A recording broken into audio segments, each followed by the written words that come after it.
and welcome back to Call Sheet Confessions. I'm your host, Mia LePage, and today my guest is a chief lighting technician.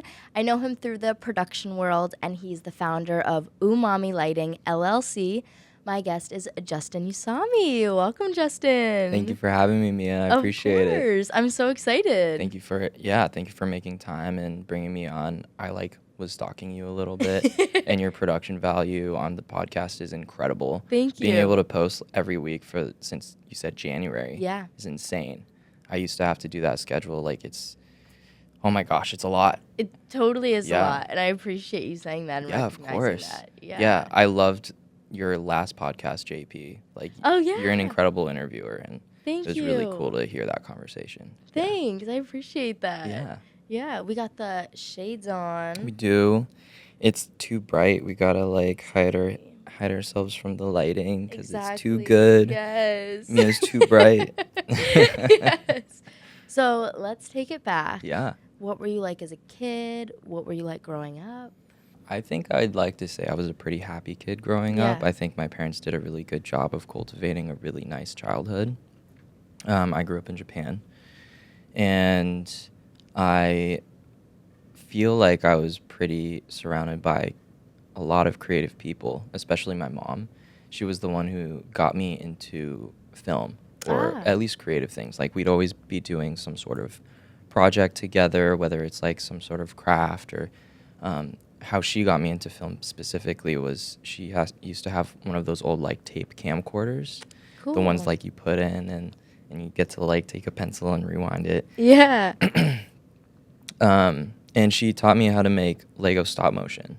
And she would just start the camera, stop it, move the little Lego piece, and it was magic to me. I was like, oh my gosh, I can make my Legos tell stories. This is incredible. I think I was 7 or 8 at the time, and that kind of just got me into the whole filmmaking process. She had the old iMovie on a 2006 MacBook. Yeah.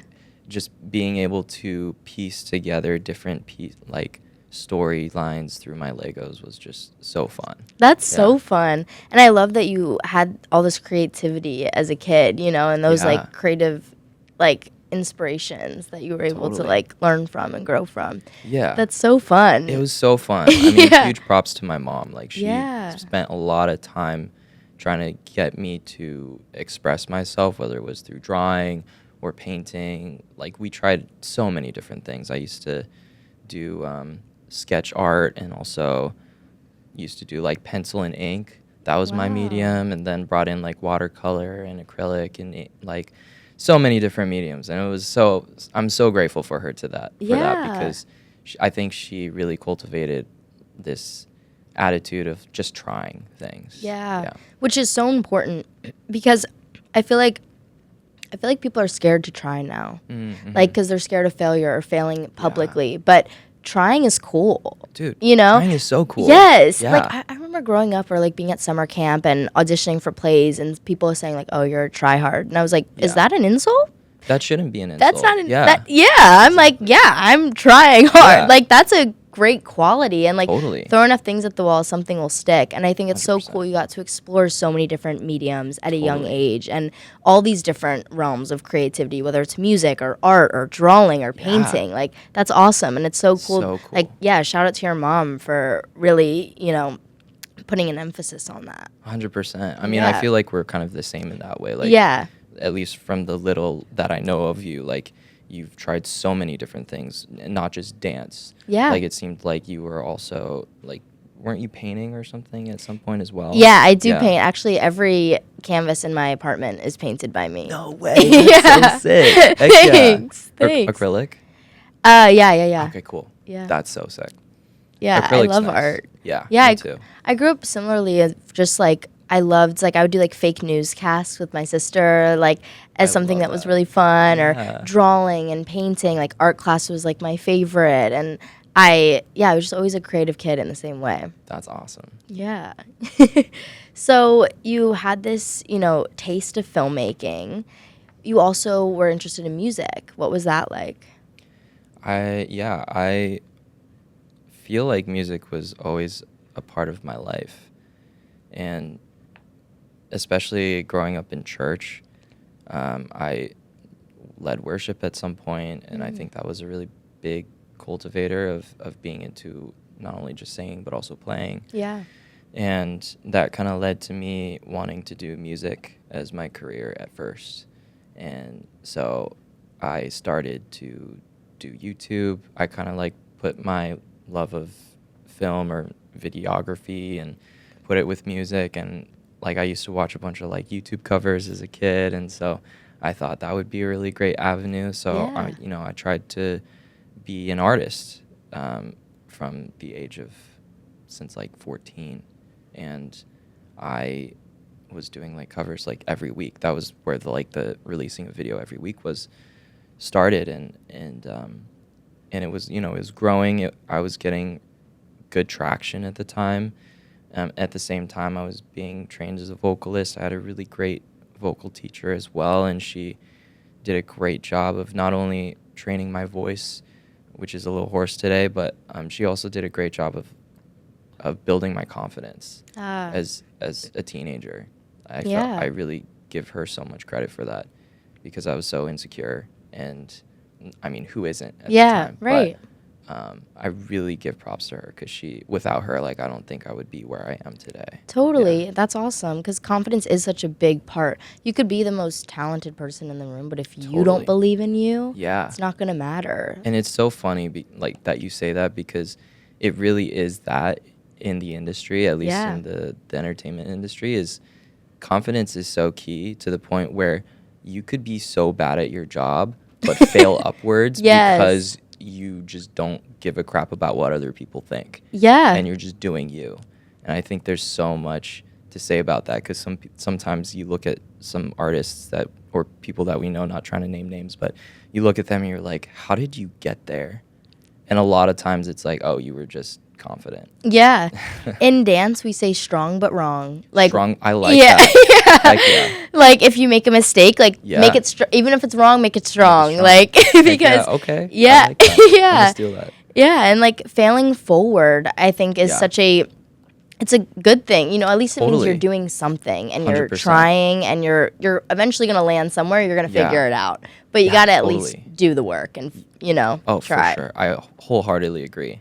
And like I was listening to a previous podcast, and you were talking about perfectionism. Yeah. And I feel like for the perfectionists out there, like, I feel like that's really encouraging, because it means that, even if you do fail, or you feel like you failed yourself, it's like, well, so and so failed, but they failed upwards. Like, why can't you do the same? Exactly. It's not the end of the world when you mess up. Totally. Yeah. And that's something I've been learning and reminding myself, because I have that perfectionist in me. Totally. But I've gotten to speak with so many cool people on this podcast, and so many of them have talked about starting businesses that have failed, but then starting businesses that have succeeded, and that those would not have come without the ones that failed, because they 100%. learned stuff from that, and then were able to create a successful business. So hearing so many stories and so many people talk about how they failed, or they were bad at something at first, but now that's their career, is so inspiring. And I hope that is healing to people to hear, like, it's okay. It's part of the process and part of the journey. It's impossible to be perfect all the time. So it's almost 100%. Like setting that mindset can kind of set you up to fail, although it feels so beneficial. Totally. Yeah. Yeah. I couldn't agree more. And I love what is it? Strong but wrong. Yeah. Strong but wrong. Like and it's so cool too that through art and through vocal training and, performing, that you're able to find that confidence through that. I do think art provides that, whether it's theater, whether it's dance, whether it's singing. Like, when you're working on a skill that you love, that you're passionate about, and you start to get better at it, you build confidence through that. Totally. Yeah, 100%. Yeah. And I think one thing that I really am grateful for, because what I do now really has nothing to do with what I used to do. Right. At least it feels that way. I think one of the things that I was really beneficial was doing YouTube for so long. You get used to talking to the camera, enunciating better, being vocal, and being clear with what you're saying. And I think that really translates really well into roles where you have to manage other people or have to communicate with other people, because, being able to make sure you're communicating what's in your brain to another person is invaluable. I see so many people, especially in my department, who, and don't get me wrong, I love them. They are amazing and incredible at what they do. Yeah. But they're just tech guys. They don't put a whole lot of stock in communicating with others, whether that's something that they've chosen themselves or maybe it's just they just don't want to deal with social dynamics. Unfortunately, I think in our industry, like most of the roles that are higher managerial are people who are able to put the two together, the technical and the social aspects of the job. Yeah, I agree. And so I'm very grateful for that past experience for myself. It's like being able to communicate with other people is so invaluable. Yeah. That's such a good point. Even if you want to remain behind the camera, I think like challenging yourself to be on front of the camera, even if you're just recording videos at home that never see the light of day, but practicing speaking to the camera, and I think it just does amplify your communication skills, and that's such a big part of production and actually of any job. Your communication skills are so important, but when you're working with a big team and you're working with people for hours at a time and you're off doing this while they're doing this, like that communication is so important. And highlighting what you said about like communicating what's in your head outwardly, because you could be on top of everything in your mind, but if you're not telling people that you're doing it, they might think you're not on it. Totally. Yeah. And I so agree with that. And sometimes like people, I think at least starting out, I felt like just standing around, not that I'm just standing around, but like seeing my mentors as examples, and they're not really lifting a finger to move lights, but at the same time, like as a gaffer, as a chief lighting technician, that's not their job. Their job is to stay by the cinematographer and make sure that things get delegated out efficiently. And that's why we have, thank God for my team, because without them, like I would have to move everything myself, and I can't stay big picture. Right. And staying big picture and making sure that all your chess pieces are in the right places is what the job is. Yeah. And it took me a while, but I think I finally realized that, we're not necessarily doing nothing. The job looks different. Right. I'm not moving lights, but I am moving chess pieces. Yeah. And it's a whole different mindset, but I'm glad to have learned it finally. Yeah, and it also takes having that trust in your team where, you said, people that have those technical skills but can communicate, like, you got the full package. Exactly. We're good to go. Yeah. It's so hard to find. Yeah. So you grew up in Japan, and then you moved here, obviously. What was that process like? Man, my mom, thank God for her, because she was born and raised in Santa Barbara. So I already had uncles and some grandparents already in Santa Barbara. Gotcha. So I had some family there. I felt like I had some support systems, and so I decided I'm going to go to City College out in Santa Barbara. I was homeschooled through pretty much my whole life, but I did go to public elementary school, went to private school for like half a year because my mom was working there and I got to go for free. Cool. But for high school, the entirety of high school, I was online. Okay. And we were in Japan, and so we didn't know the evolving laws behind homeschooling and education.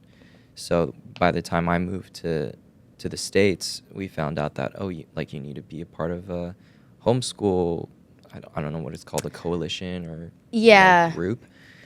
And I had no official transcripts, no official graduation diploma or anything. And so I think City College was a really great way to go because they didn't really ask for any of that. I literally got in the year they got rid of placement tests. And so I didn't even have to take a placement test. I just went in and started taking classes. That's nice. So that was a huge lifesaver. And I met this advisor at the time, and she helped us with the process of getting in-state tuition, even though we had no in-state income at the time. Yeah. Because my parents were still living in Japan. So shout out Mrs. Waller. She really helped us in that financial situation. And a lot of the other smaller things were kind of like that. I consider myself a really fortunate immigrant. I had a lot of things that just went well for me. I know Yeah. a lot of my other friends, they didn't have it as lucky or as Right. fortunate. So I count myself very blessed. But I think it was still challenging. I think the biggest thing for me was the culture shock. Yeah. And at the time, I was like, oh, I don't have culture shock. Looking back, I realized, oh yeah, it was pretty bad. What were some of the most shocking parts? One of the most shocking parts was being more of an advocate for yourself. Doing a podcast like this, I don't think I would have been able to do that when I moved here. Because in Japan, at least in our culture, we are very humble. Like, we're a very shame-based culture, which isn't something I'm not a huge fan of. Yeah. And it's based around honor and making sure that the community comes before the individual. So a lot of how we interact with each other is through politeness and niceties rather than genuine, sincere honesty. And, like, instead of, like, if I'm in Japan, I can't be like, oh, I'm a chief lighting technician and I'm really good at my job. Like, that would be seen as you're prideful and arrogant. Interesting. And if I were to come off as more, like, approachable and nice within that culture, I would be like, oh, hi, I'm Justin. I work in film. I do lighting. I wouldn't say I'm a boss. I would just say I do lighting. Like, it's all these, like, layers of niceties that it kind of takes a while to get you programmed out of. Yeah. And so when I first moved to the States, like, I wouldn't advocate for myself. I wouldn't tell people what I do or that I'm proud of something. I think that's something that I've had to learn as I got older. Yeah. It's definitely different Yeah. here, for sure. Totally. Yeah, because especially in LA, people are moving here to promote themselves and, follow their dreams and make it happen. So 100%. I'm sure that was a difference to be surrounded by so many people kind of like a lot out here for themselves. I think, that happy medium is people that are, promoting themselves and excited, but also thinking about the community and ways they can give back. And like, just, I think that's the best part of this industry and living out here is the community that you build. Totally. The people that you meet, knowing one person from this and then the mutuals that you have and like building just your people out here. And so For sure. I think like two can coexist, and it's really interesting to hear. Oh, definitely. Yeah. I think being able to heal that part of yourself to finally, like, look at the part of me that used to live in Japan and kind of, like you were saying, like, combine those two worlds together is so fun. Yeah. Like, I get to see my other Japanese friends and pull them into places where I work or have fun, like my third places, and we get to hang out together. And like you were saying, like, being able to like, take the individual and encourage them, but also build a community. Yes. And keep the community in mind is such a blessing to be had. Definitely. So from school, then how did you get involved in the industry? At the city college that I went into, I was in the film production program, and I was really lucky. I had no idea that the film production program was as robust as it was at the time. Like, we had some of the best equipment and access to equipment, and also, honestly, I really enjoyed my classes there. Yeah. I think we had some really good talent at the time that was competitive in a way that, like, drove us to be better filmmakers. That's great. And so it was really fun, at least between 2019 and 2020. After COVID, it was a bit different. Yeah. But before COVID, it was really, really great. And as I was going to school, I knew that I just wanted to work. I wasn't a huge fan of school. I think maybe homeschooling, like, kind of ruined that for me, just because I felt like I just wanted to do my own thing. Yeah. And I think I really enjoyed homeschooling because I got to create my own schedules. Right. And then the rest of the day I spent making YouTube videos. Yeah. That was my whole life. And then when I moved to the States, I was going to college, and I was taking all these other classes that I felt didn't apply to me. It felt really there was no purpose in taking like physics or like stats where I'm like, you know, am I really going to be using this in the entertainment industry? Right. And so it just felt like useless or purposeless. I totally relate to that. Yeah. Like in high school, we had to take like, you know, you were supposed to take like bio your first year, then chem, then physics. And I always knew. Yeah. Maddie knew who she was from a young age. Like, I always knew what I wanted to do. I knew I wanted to dance professionally. I knew I wanted to work in the industry. So sitting in, like, math class learning about imaginary numbers or sitting in, like, a bio class, I was like, I'm not going to use this. Yeah. And I really hated school growing up. Oh, my gosh. And I ended up graduating high school early, like, big reason because of that. But I think everyone was like, what? Out of all people, like, she's the one graduate. Like, she barely comes here. Like, but see her. Yes. And then we also, because of COVID, like, the college I applied to, it was state, like, test exempt. Like, you didn't have to do the SATs or any of those. So I didn't do those because I'm a creative-minded individual. And I feel like those tests, like, they test a certain type of intelligence, but that doesn't cover everything. I'm great at the presentations. I'm great at the essays. Like, those I kill. But standardized tests, I just don't think everyone's brain works like that.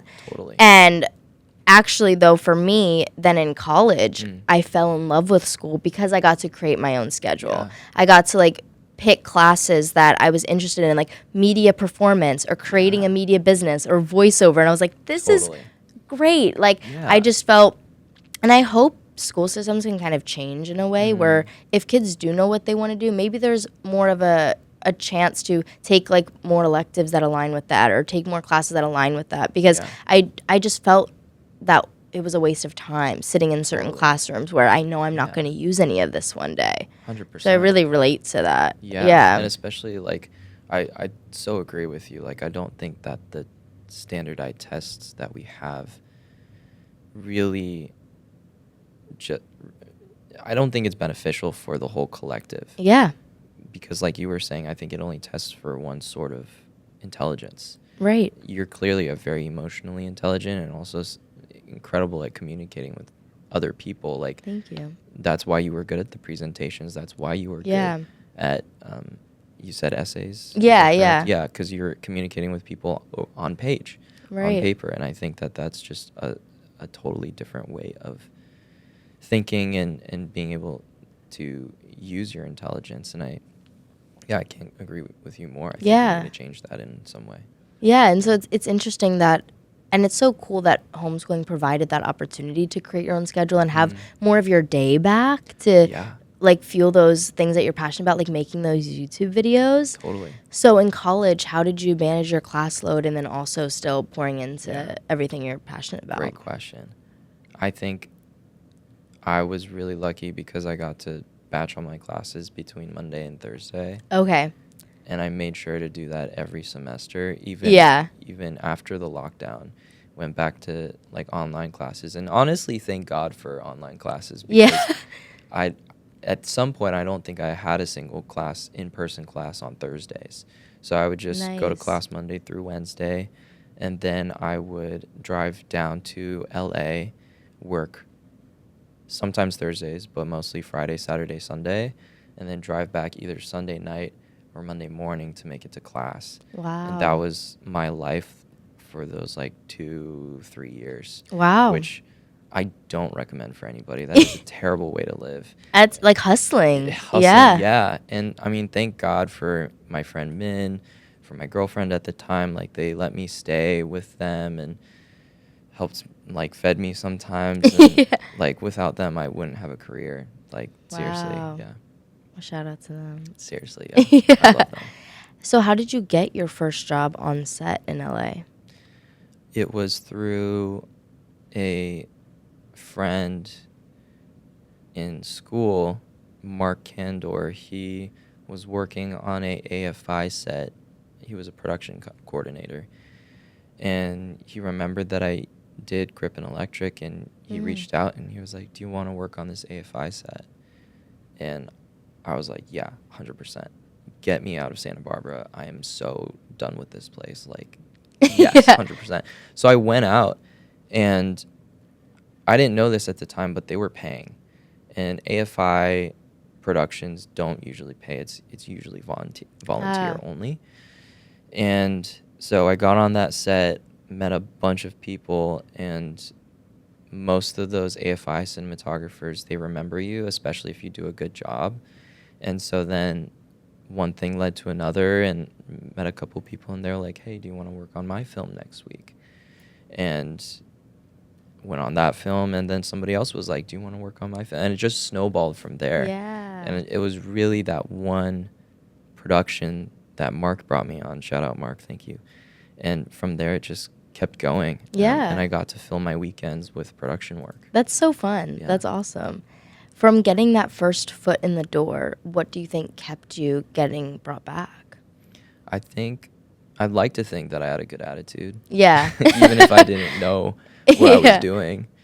And I just had a great attitude to learn. Yeah. If somebody disagrees with me, feel free to. But I think I'd like to think that I had a good attitude, and I was ready to learn.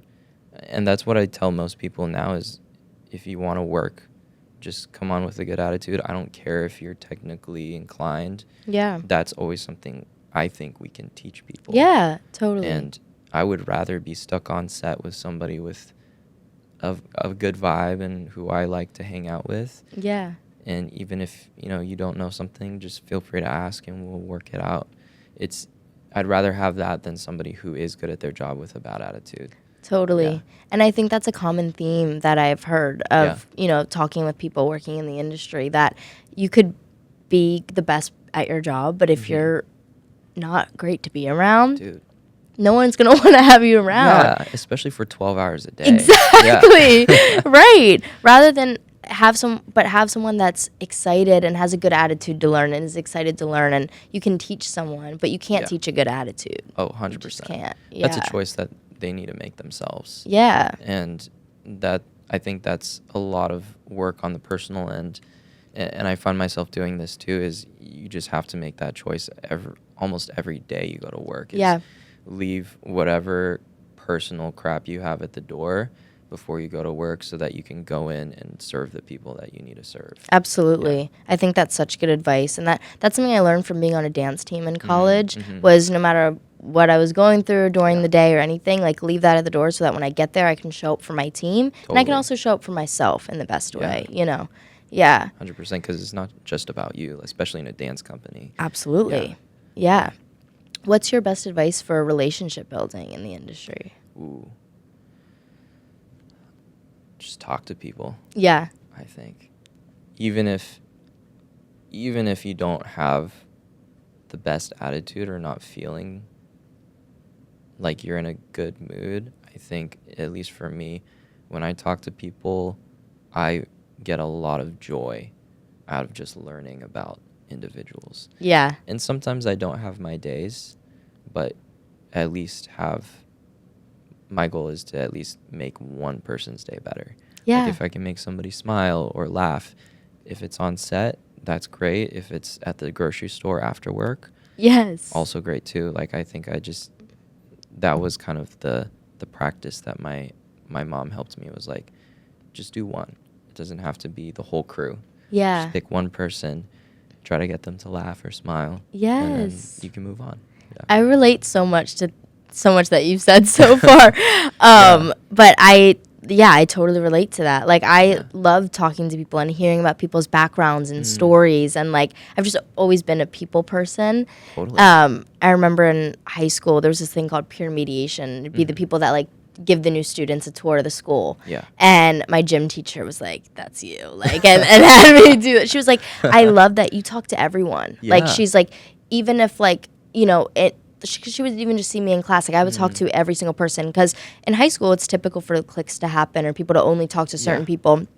I want to talk to everyone. You were the social butterfly. Yes. But I love what you said too. Like, not just even on set, but in the grocery store, or like, just being a good person, being excited to meet people and hear about their backgrounds. And that's one of my favorite parts of working on set, is you just get to meet all these new people and hear about how'd you come onto this Yeah. project? Where, what's your background? What's your Totally. story? And just get to meet great new people. Like, that's 100%. one of the best parts of the job. Yeah, because everybody has such a great, interesting story. Yeah. And an interesting background. Like, one of my favorite questions on set is, what's your grip thing?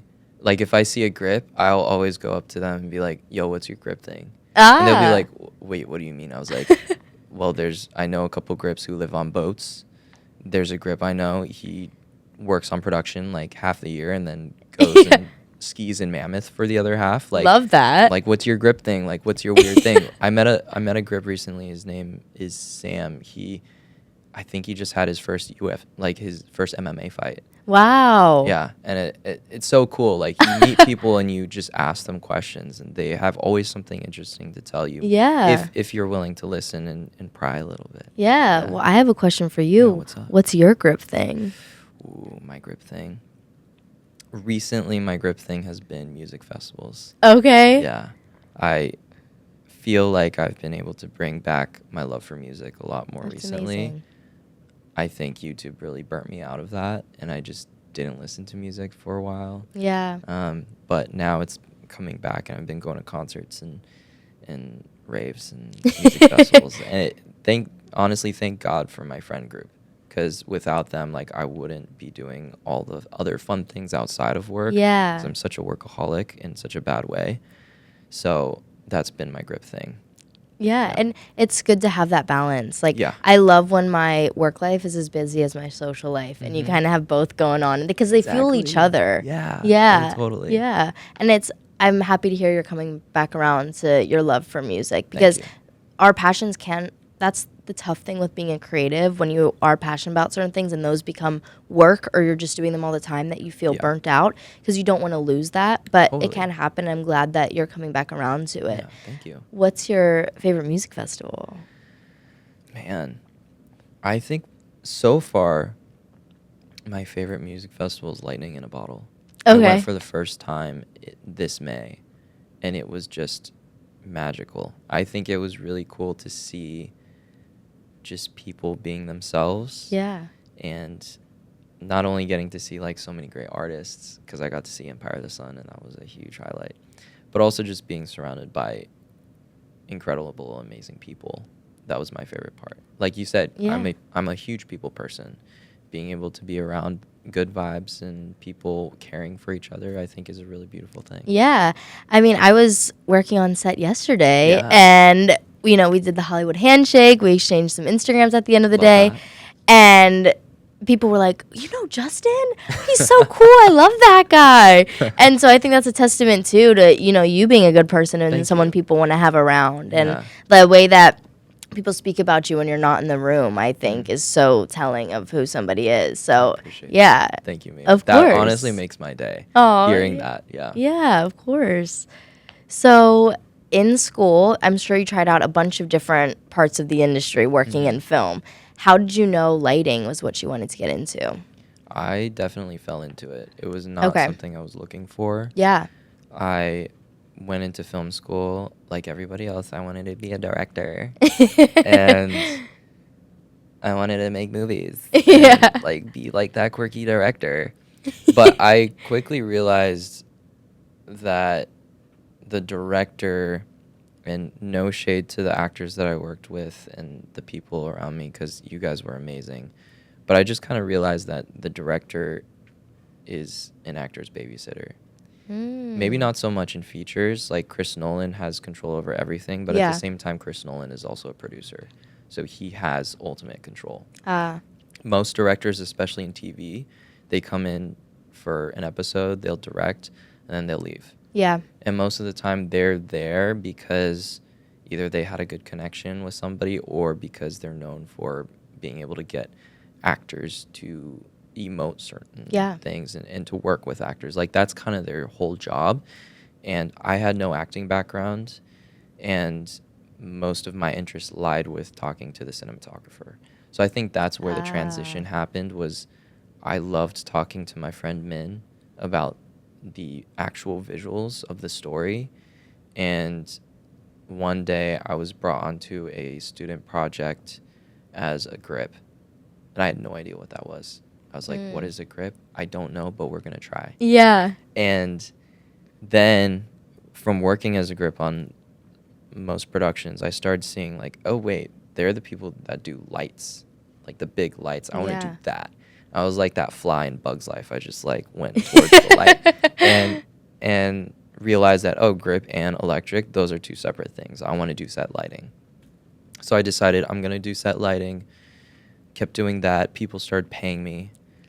And I was like, okay, well, hey, people are paying me. I guess I'm good at something. Yeah. So we're just going to keep going. And from there, it just kind of snowballed. And I realized that was a more lucrative way to make a living, at least in LA.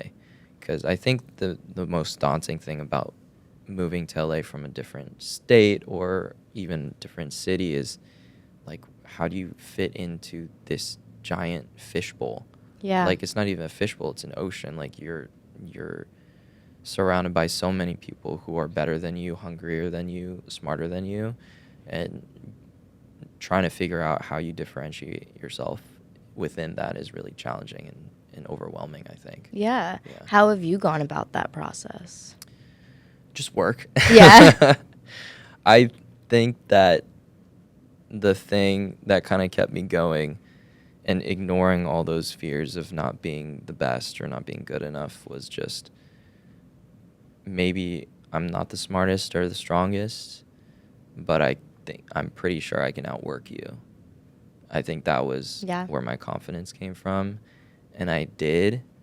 I don't recommend it. It was so detrimental to my health, but we did.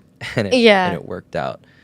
But I think that was kind of, again, going back to my vocal teacher, I think that was where the confidence came from. She was like, as long as you work, you're going to get there. And I think on one of your podcasts, you said the same thing, is sometimes you just have to keep it consistent and just keep going. Yeah. I think that's such a good point. And eventually something's going to happen. Yeah. Because I think it's easy to, get in your head where there's people that are better than you at something or have been in it longer or this, that, and the third. We all have those, like, doubts and insecurities. But no one's going to outwork me. Like, no one's going to work harder than me. And I think that will just carry someone so far. Totally. Yeah. So from your first day on set as a grip, figuring it out, and now being a chief lighting technician, what have you learned along the way, and what skills do you think are important for anyone interested in getting into lighting? Whoa. That is a great question. I think the biggest thing is learning the politics of a set. Like, I learned a ton, don't get me wrong, like learning how to balance a generator or 3-phase versus single phase. Like, there's all these, like, technical things that you learn as a set lighting technician, but the hardest ones are always the people, like knowing who to talk to and when. I'm constantly talking with producers. Producers are hiring me, they're providing me budgets, they're providing me information about schedules and locations, and the most important thing for me, and I think what makes my job so satisfying to me, is being able to take care of my guys. Yeah. Like, if you removed the whole creative side of it for me, I'd still do it because of the people I work with. I have a couple of guys that I like to support, whether it's through experience or it's through the jobs that I provide. I think that's the most satisfying for me, is being the person who can provide work for them. Yeah. And providing a positive work environment so that they can go home safe and see their family. That, to me, is everything. Yeah. And if I get to light something cool, that's a cherry on top. But for the most part, it's advocating for my team. And a lot of times, even if I'm trying to keep a good relationship with my cinematographer and my producer, and maybe some of them don't like hearing this, but my top priority is my team. Yeah. And if they don't get properly paid, fed, and taken care of, I'm not doing a job. And I think that learning how to balance both taking care of my crew and the creative and the budget has just been such a huge learning curve. Yeah. For me.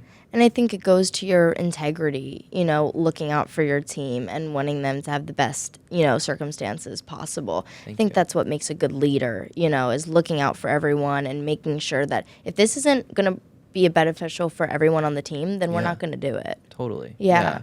Because I think at the end of the day, too, it serves the creative and it serves the budget. Yeah. Whether they can see it in the moment or not, I try to communicate with producers and, if they can't afford something, be like, hey, look, maybe you can't afford to give us our full rate, but maybe you can at least shorten the day. Yeah. Or maybe we can talk about cutting a scene.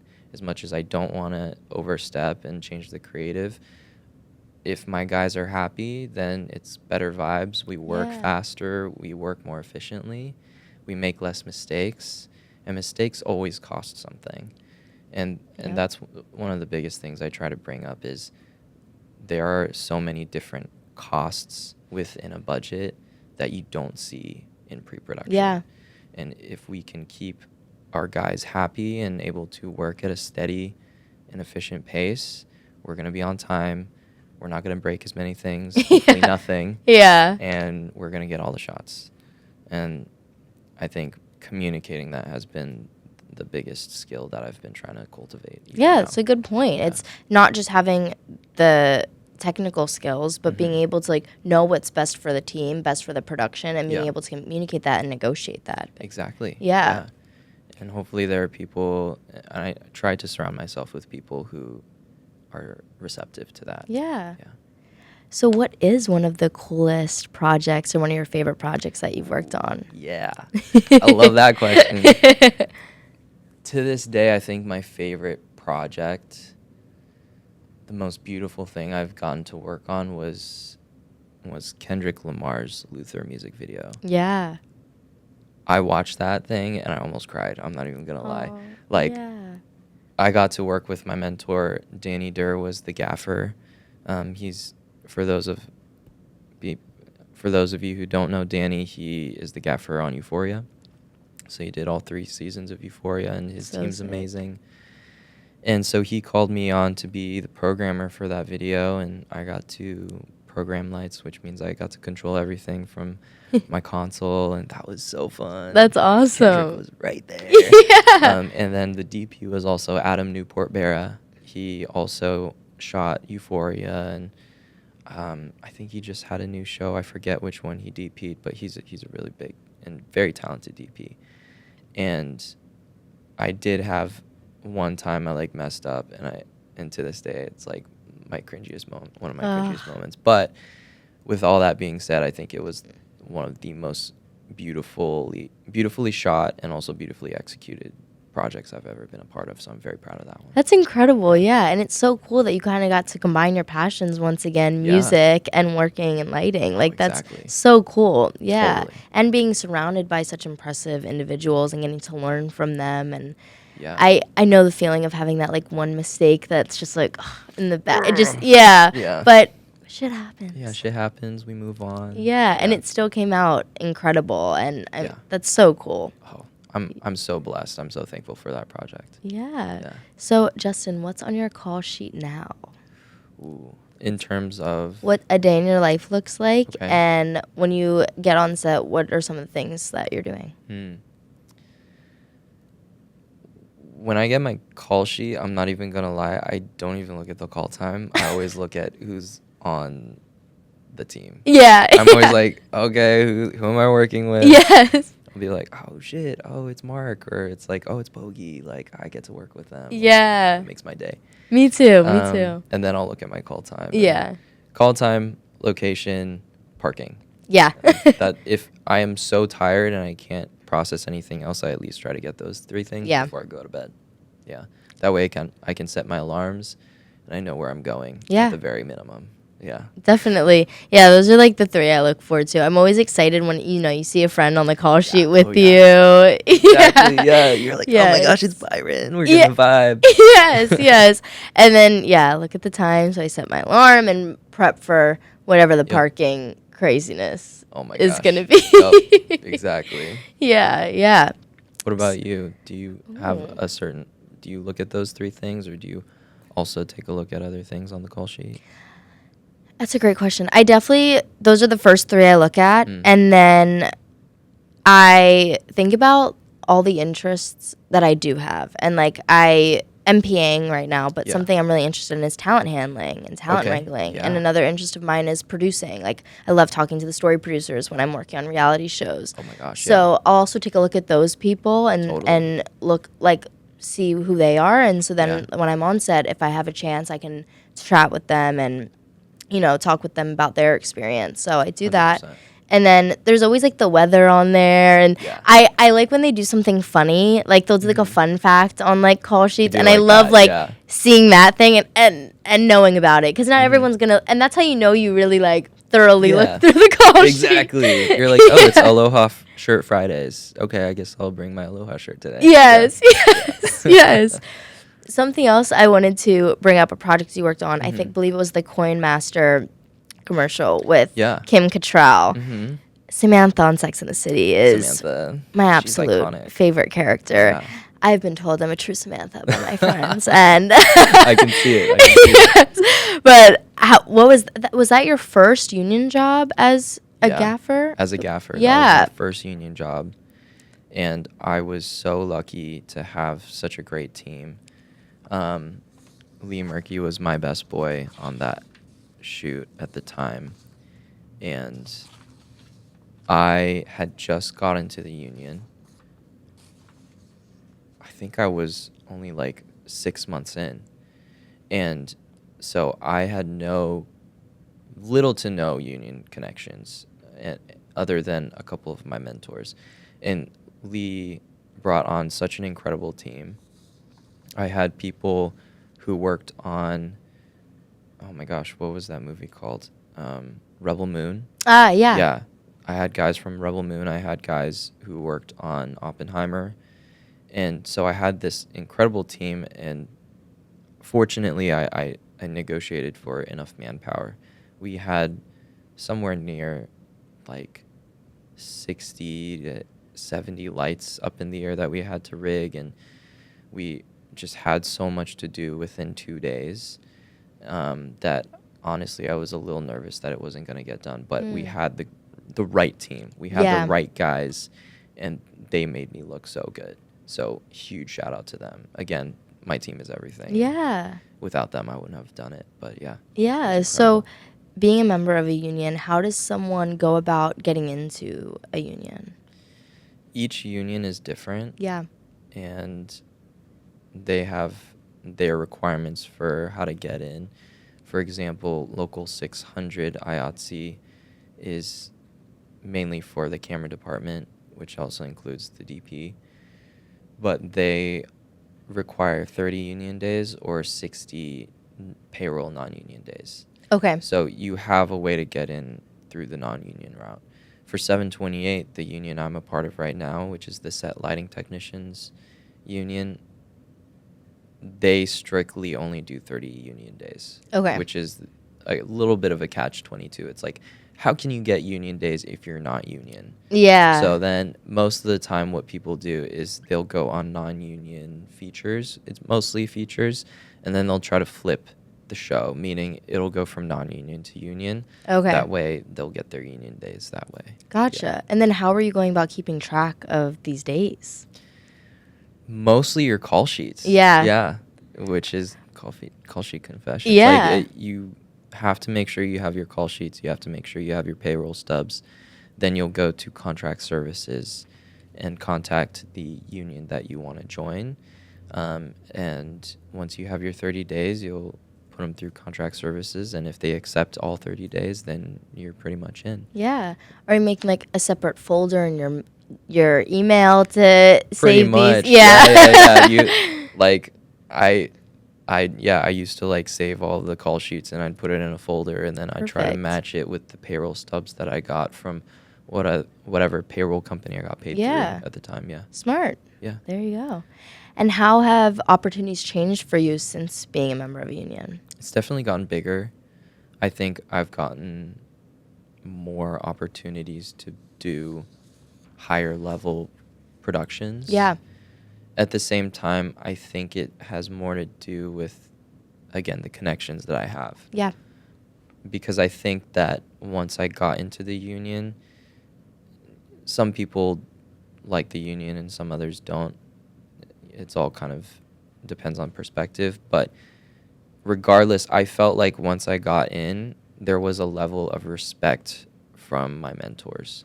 And not only a level of respect, but the union also acts as kind of a gatekeeper. And so once I got through, they were able to bring me onto projects a lot easier. So once I got in, they were like, oh, do you want to do this commercial, or do you want to do this music video or this feature? Like, I got to work on a couple like big blockbuster films, only a couple days, but like even still, it's like having those opportunities is really valuable, because then you get to see the bigger boys do the bigger things. Yeah. And you get to apply that to your other jobs as well, and you start growing and building your own business and your team.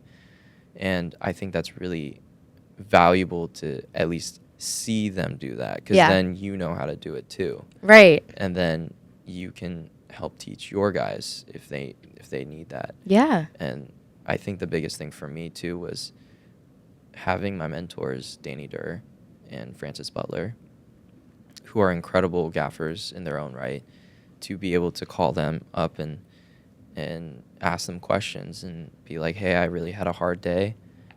I felt like I did these things wrong. What would you have done differently? And them giving me feedback I think is so invaluable. Absolutely. Yeah. Because you're able to go right to the source of people that have done this and I've succeeded at it, and ask those questions and get that, those answers. And exactly. It's cool too to be able to have those like incredible experiences of being on these big film sets, and then being able to take that experience and give back and educate your team as well. Yeah. Totally. 100%. And also, again, the connections, like being able to meet new people within the union has been so helpful, because that helps me level up my team. And I think the biggest thing that I learned, even in school at the time, was through Adam Chambers. Adam Chambers is the gaffer for Hoyta. They just did the Odyssey. He also did Oppenheimer. And he did a talk at UCSB, and one of the biggest pieces of advice was build your team. Yeah.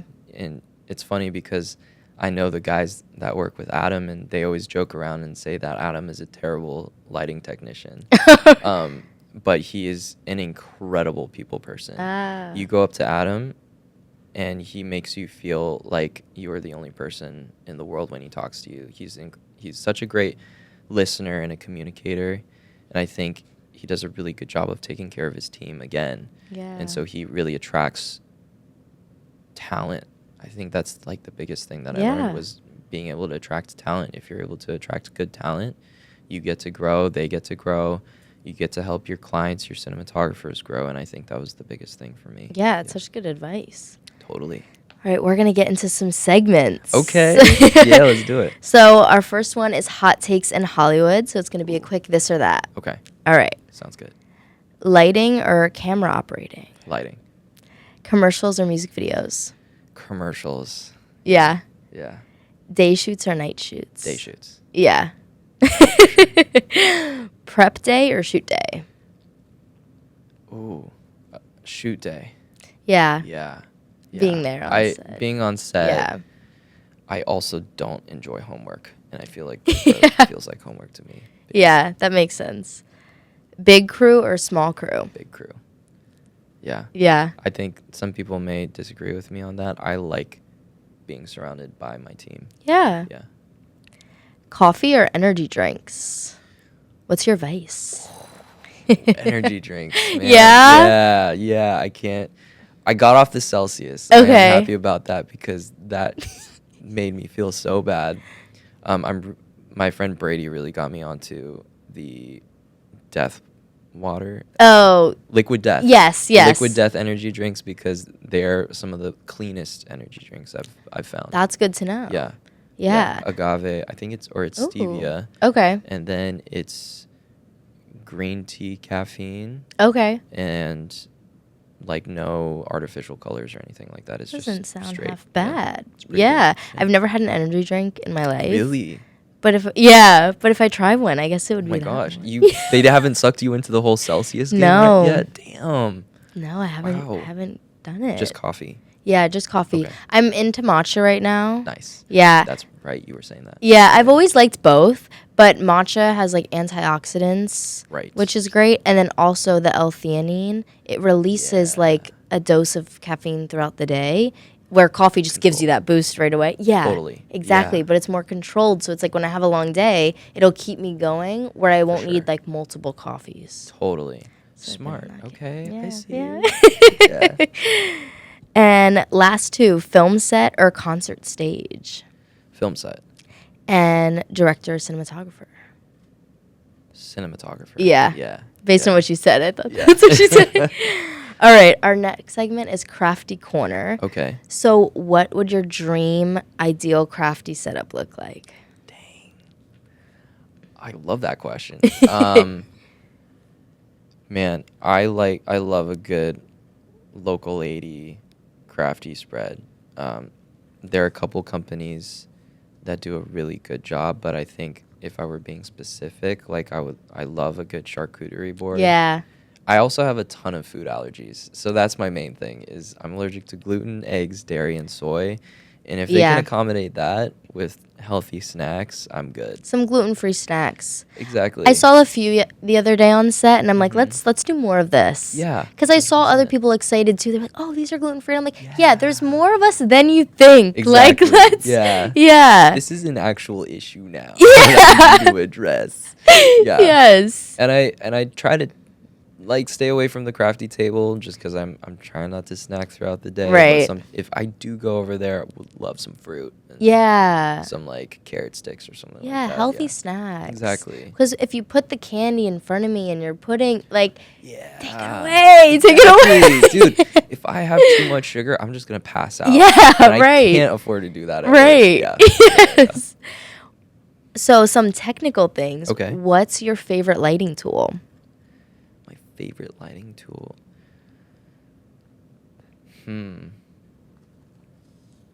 I mean, I have to say it's my light meter. Ah. I'm a little old school. I know a lot of gaffers my age don't use a light meter, Okay. but I just like having it. And especially for my cinematographers who shoot film, you have to meter everything. You have to make sure that you're within the exposure. Yeah.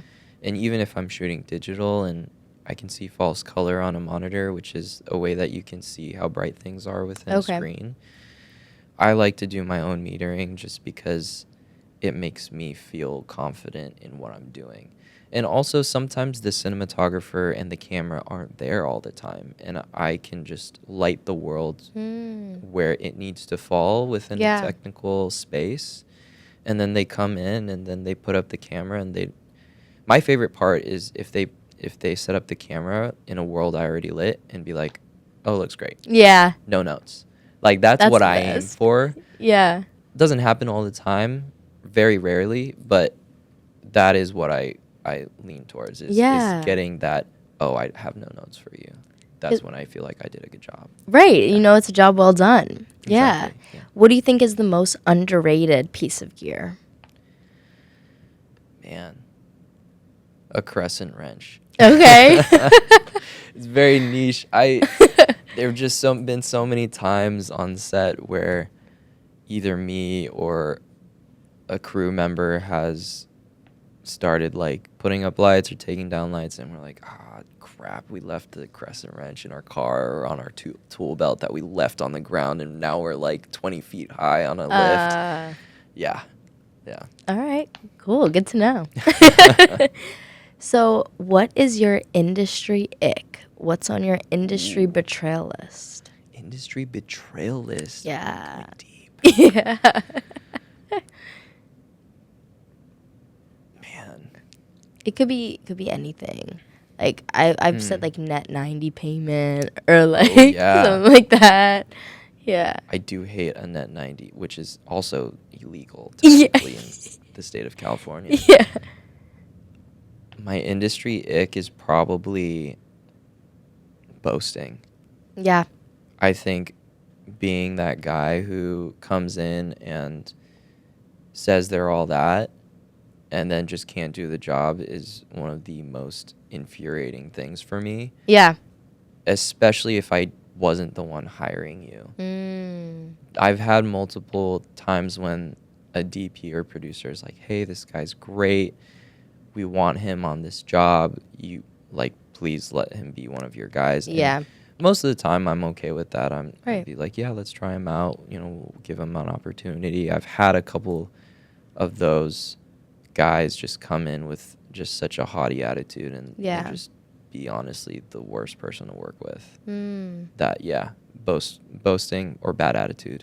That's a good one. I'm with you on that. And I also feel like if you have to talk that much, you're probably not that great, because you can let the work speak for itself. Like, I've always said, like, let it show. Like, you don't need to, like, talk about it and build it up, because it's almost like, what are you compensating for? Exactly. Yeah. You know? I think one of my favorite examples of that was I had a gaffer I really like working for. Yeah. I think it was Francis. I was working with Francis, and there was a guy who came on. He's like, yeah, like, I worked on this TV show and this movie, and like, I'm like, he was talking himself up, and he was talking to Francis, and he didn't know Francis was the gaffer, and Francis was just like, oh, okay, cool, yeah, that's great, like, I'm happy for you, man. And then Francis walked off, and then he started talking to the DP, and the guy was like, who is that? And we're like, oh, that's the gaffer. And he was like, oh, crap.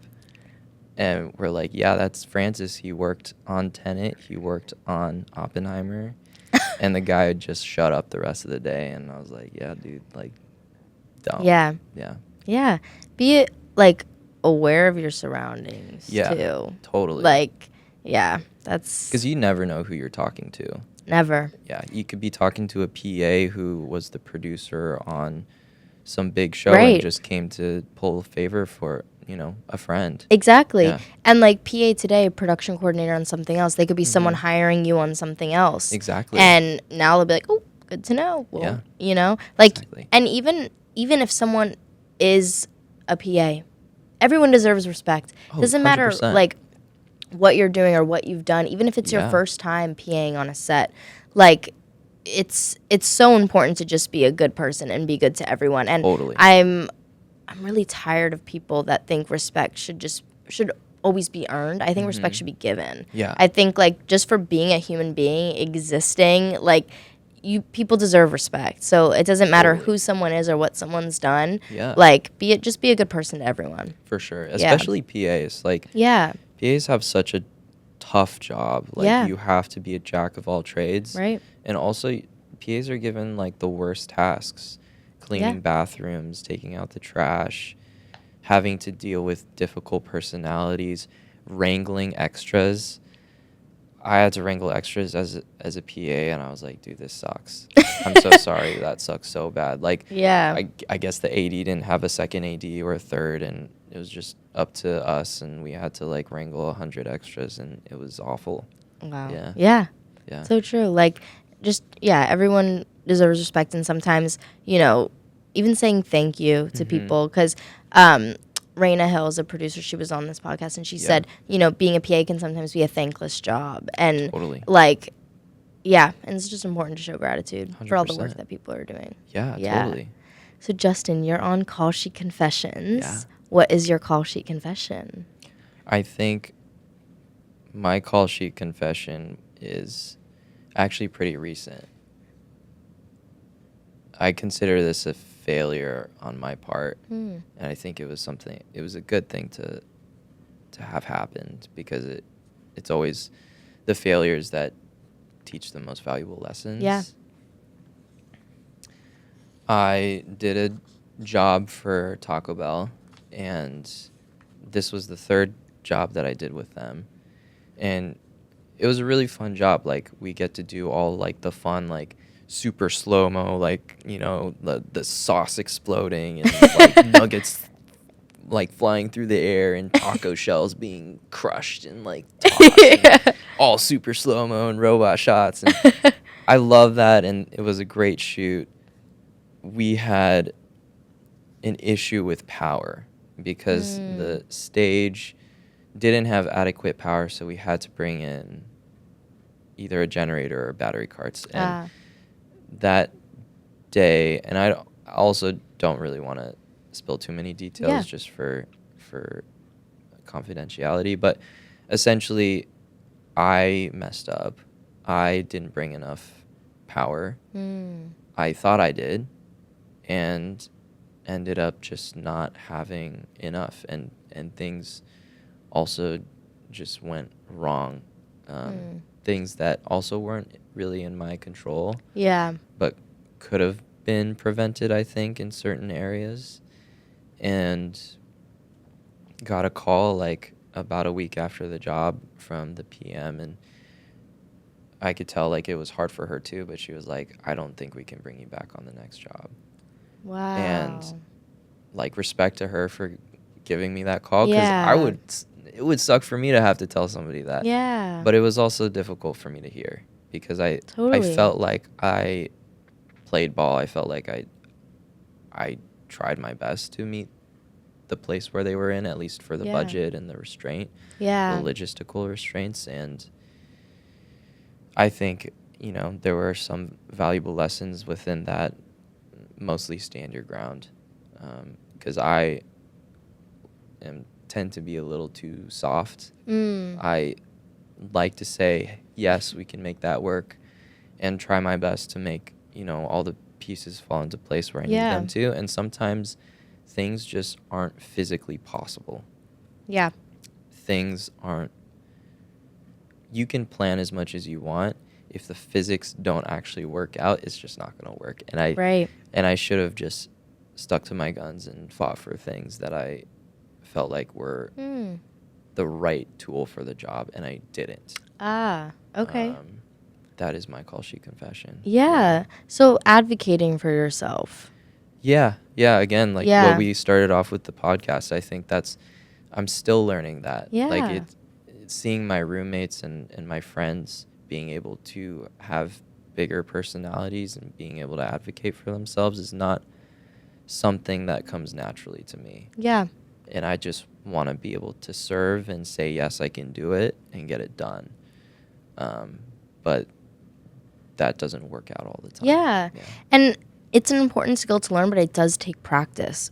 Because I relate to that. Like, you want to be able to do what's being asked of you, even if it's not the ideal situation. You want to be like, I can make it work. I can do it. Exactly. You want to be able to give them that yes and make it happen. But like you're saying, the reality is sometimes those things just aren't possible. And being able to stand up for yourself and communicate that, it's challenging. It can feel uncomfortable, especially when it doesn't come naturally to you. But yeah, I think that's a really good one. Is like knowing that also when you're speaking up, you're not just doing this because of you. You're doing this because this is going to be best for the production overall. Exactly. It's going to be better for everyone because I'm going to be able to give you what I want with this. Right. Exactly. Yeah. And being able to provide it in a way that, again, like you said, is beneficial to everybody. It gets us the shots. It makes our day, saves us on overtime. Like, in the end, what I am coming in to recommend people is going to save them money in the long run. And I think that's, again, another thing that I continue to need to remind myself is, as a gaffer or chief lighting technician, I am being hired to consult. Yeah. Ultimately, I am a consultant, and if people don't listen to what I have to say, then that's kind of on them. And that's something that I think I've also had to learn is having that separation of being able to say, this is what in my opinion is best for the production. Yeah. If you don't listen to it, that's on you. That's not on me. But at least I said something. Exactly. Yeah. And leaving receipts, leaving a trail. Yes. My professor liked to say CYA, cover your ass. That's what my mom says. Yeah. Yeah, exactly like that. Yeah, and even after meeting with someone, like my mom's like, send an email, like have everything in writing, CYA, because even if they don't go with what I recommended, at least there's record of me recommending it. So it's not a fault on me. It's I passed it to the next person. Right. If they don't do anything from there, it falls on them. Exactly. But I did my part of communicating it to the next person, passing the hot potato. Pass the hot potato. Now the hot potato's in your seat. That's on you. Exactly, yeah. And I always say, like, speaking up is for the betterment of the group. Like, when I wouldn't say notorious, but I am definitely someone who, like, speaks up for things, and, like, people know that about me, and, like, whenever I'm speaking about something, it's for the betterment of the group. Like, I think I'm someone people feel comfortable going to and talking to. Yeah. So I might be hearing something from a bunch of people that we're all wondering about or that we're all thinking, but no one is saying. Yeah. And so then I will be the one to say something. It's very courageous of you. Thank you. Yeah. And it comes from being like, this is what I'm hearing, and I think this is going to be better for everyone, and I'm going to take it on my shoulders and communicate that. And so I think, like, it can be a scary thing to do. You don't want to look like you're the only one that has this, idea or but I think when it's coming from a place of your intention is this is going to be better for everyone, then it's a totally an okay thing to do and a necessary thing to do in situations. So I think that's such a good lesson that you learned from that experience, and such good advice for people to not be afraid to speak up, because actually not speaking up could cost you the job. Exactly. Yeah. Very well said. Thank you. So for the aspiring gaffers out there that want to do what you're doing, what other advice do you have for them? I would just say keep doing it. Yeah. Yeah. I think there is a fear within our industry right now that there's not enough work going around. I think there is some truth to that. I think narrative productions have gone down quite significantly through COVID and through the writers' strikes. After COVID, there was a huge boom, but I think that was more of an exception than the rule. But I think ultimately there is enough work to go around. Yeah. It may not be the work that you would want, but I think there is enough work for everybody. Yeah. And as long as you have a good attitude, a good work ethic, my mentor, Johnny Franco, he's always like, arrive an hour early on set, especially on a union shoot. Like, you're always an hour early. That way you can make sure you know where everything is and get breakfast and get yourself ready. Yeah. That's good work ethic, having a good attitude, and being just, like you said, being a good person. I think that's just, those three things will get you so far. Yeah. That hour early thing is smart too, because that way you're not like getting there and then like, oh, I kind of want to grab something for Crafty, or I kind of want to, or I'm just learning where the medic is and where everything is. Like, that way you have an hour to like, all right, I know the lay of the land, and right at that call time, you're ready to work. Exactly. Yeah. And early is on time. Yeah. On time is late. Yeah. What, like, actually, are you living your dream? Yeah. Yeah. Yeah. I have not asked myself that in a while. I am living my dream, yeah. I was talking to my mom the other day, and I remember being in a car. I think I was like 9 or 10. We were driving on the 405. Or no, we were on the 10. We were on the 10 driving up from like Long Beach. And seeing downtown LA in the distance and getting closer, I was like, I want to live there. I don't live in downtown right now, but like LA. I want to live in LA. I want to live in Hollywood. Like, that would be so cool. And now I'm doing it. I'm living in the city that I wanted to, working the job that, granted, I didn't know that this would be my dream job, but it is. Yeah. And I get to be surrounded by so many cool and amazing people.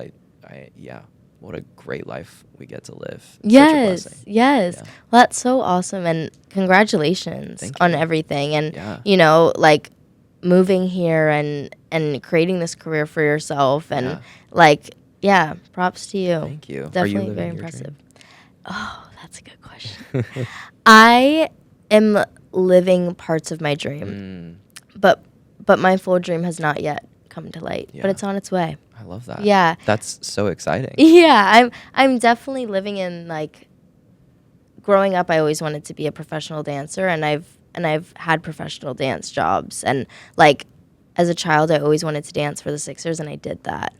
And I always, like, there's a video of me at, like, 7 or 8 years old dancing around the kitchen, like, and I'm going to live in Hollywood, and, like, doing a dance. Like, I don't know what I was talking about, but clearly, like, I did. But she knew. Yes, she knew. At the time, yeah. Yeah, and now I do live in Los Angeles. And, you know, thinking about those, like, making my mom, like, film me and my sister, and I would interview my sister, like, what was your favorite part of the day? Yeah. What are you doing tonight? And now we're going to do a segment. We're going to play a game. Like, I would literally do that. And now doing what I'm doing now with this podcast, like, that is, it's crazy. That's so incredible. Yeah, and, like, thanks. And I'm totally living, like, my dream in that way. Yeah. But I think something I'm learning, too, is I'm very driven to the point where sometimes I like forget to give myself props on the things I'm doing because I'm like, I want to be doing this and I want to be doing this, and I'm like very goal oriented and like future focused. But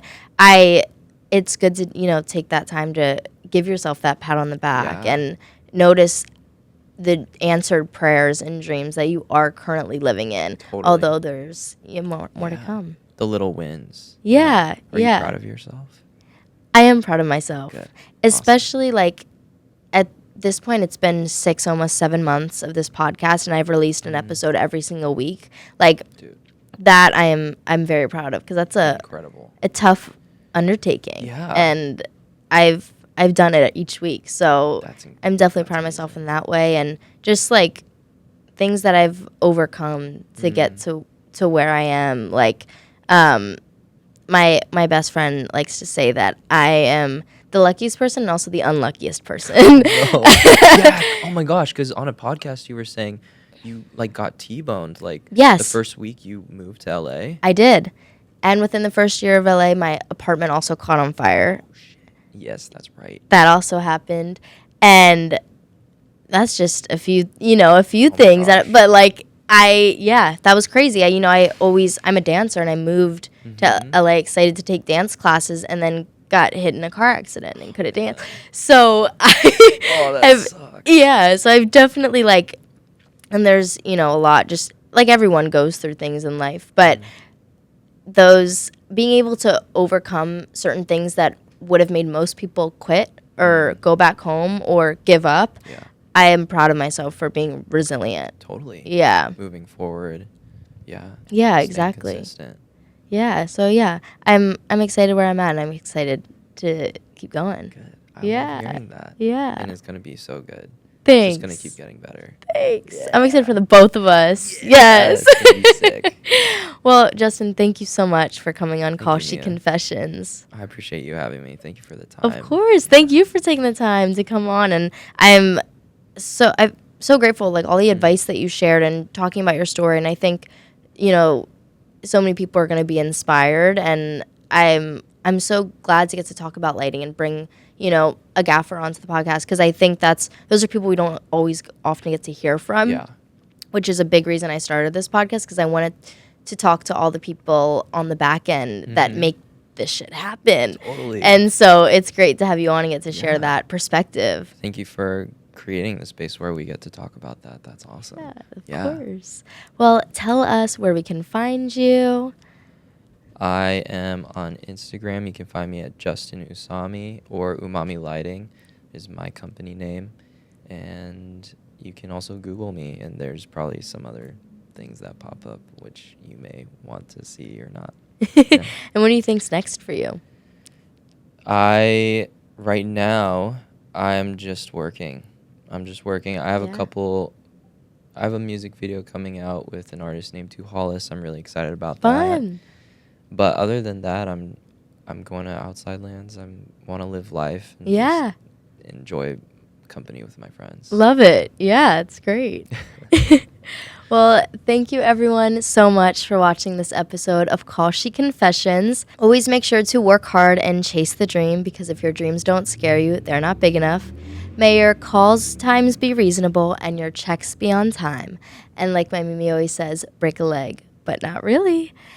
Please make sure to also like, subscribe, and comment what resonated with you in this video, and any other roles on the call sheet you want to hear from. You can follow us at Call She Confess Pod on Instagram. The podcast is available. I know you're watching right now, but if you're listening, Spotify, Apple Podcasts, and anywhere that you get your podcasts. And we'll see you next time. Bye. Thank you, Mia.